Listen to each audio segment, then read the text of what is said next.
Ditres Narkoba Polda Bali amankan ribuan butir ekstasi dan ratusan gram sabu. Namun petugas belum berhasil mengungkap asal dan pengendali peredaran narkoba tersebut.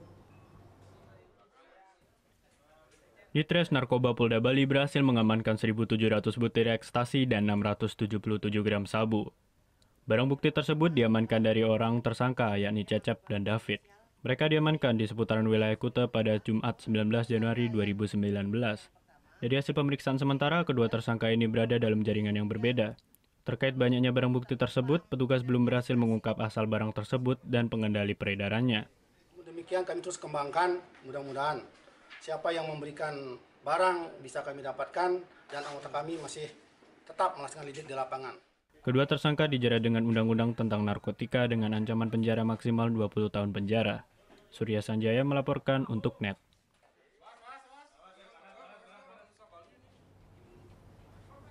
Oh iya beneran. Iya, oke. Tapi gue pernah.